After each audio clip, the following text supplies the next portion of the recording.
بسم الله الرحمن الرحيم. My name is Kamal Kishore Pal and I am a student from Scholar West in this campus. And my question for you is, according to Islam, it is said that God has created human beings who would worship Him. But what is the reason behind creating human beings even though He had so many worshippers in the form of angels? ہمارے ہندو بھائی نے بہت اچھا سوال پوچھا ہے. اس نے کہا کہ خدا نے انسان کو بنایا ہے تاکہ وہ خدا کی عبادت کر سکے. ایسا ہی کہا گیا ہے قرآن میں بھی, سورہ دھریات میں سورہ نمبر 51 آیت نمبر 56 میں, وَمَا خَلَقْتُ الْجِنَّ وَالْإِنسَ إِلَّا لِيَعْبُدُونَ. اللہ تعالیٰ فرماتے کہ ہم نے جن اور انسانوں کو بنایا ہے صرف اللہ کی عبادت کے لیے. تو سوال ہے ہندو بھائی کا, بہت اچھا سوال ہے کہ اللہ تعالیٰ کو عبادت کی ضرورت کیا ہے؟ اتنی چیز ہے, فرشتے ہیں, تو انسان اللہ کی عبادت کیوں کرے؟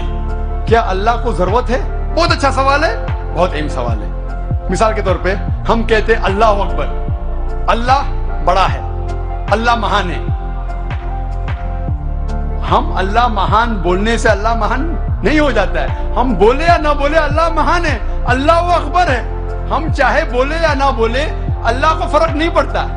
اگر ہم نہیں کہیں گے اللہ اکبر تو کیا اللہ نیچے ہو جائیں گا, اللہ کم ہو جائیں گا؟ نہیں. کیوں ہم کہتے ہیں کہ اللہ مہان ہے؟ اللہ تعالیٰ فرماتے ہیں سورہ فاتر سورہ نمبر 32 آیت نمبر 15 میں لکھا ہے کہ اللہ doesn't require the creation but we require him. اللہ سبحانہ و تعالیٰ کو ہماری ضرورت نہیں ہے لیکن ہم کو اللہ کی ضرورت ہے. ہم اللہ سبحانہ و تعالیٰ کی تعریف کرتے ہیں, عبادت کرتے ہیں ہمارے فائدے کے لیے. مثال کے طور پہ جب بھی ہم کسی کی تعریف کرتے ہیں ہم اس کی بات مانتے ہیں.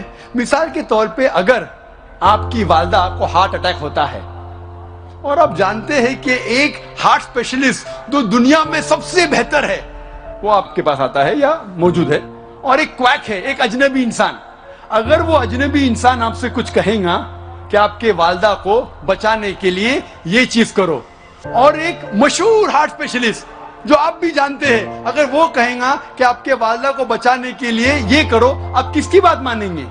آپ مانیں گے ہارٹ اسپیشلسٹ کی بات. کس کی بات؟ Heart specialist. کیوں؟ وہ ہارٹ اسپیشلسٹ مشہور ہارٹ اسپیشلسٹ ہے.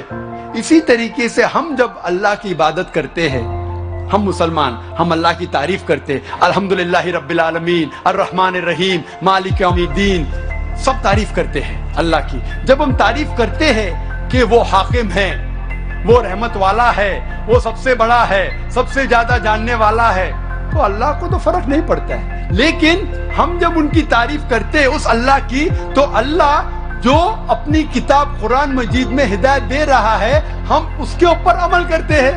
ہم جب اس کی تعریف کرتے ہیں تو ظاہر ہے کہ اس کی ہدایت کے اوپر بھی عمل کریں گے. تو ہم تعریف کر رہے ہیں ہماری بھلائی کے لیے, ہم اس کی عبادت کر رہے ہیں ہماری بھلائی کے لیے. اللہ کو فرق نہیں پڑتا, اللہ کو ہماری ضرورت نہیں ہے, ہمیں اللہ کی ضرورت ہے. تو ہم جب تعریف کرتے ہیں ہمیں پتا چلتا ہے قرآن میں اللہ کہتے ہیں شراب مت پیو, تو ہم شراب پینا چھوڑ دیتے. فائدہ کس کا ہوتا ہے؟ اللہ کا فائدہ ہوتا ہے ہمارا. ہم بیماری سے بچتے, سیروسس آف لیور سے بچتے, کینسر آف ایسوفیگس سے بچتے, کینسر آف لیور سے بچتے. میں سینکڑوں بیماری کے نام لے سکتا ہوں ڈاکٹر ہونے کے لائق, اگر آپ شراب نہیں پیتے.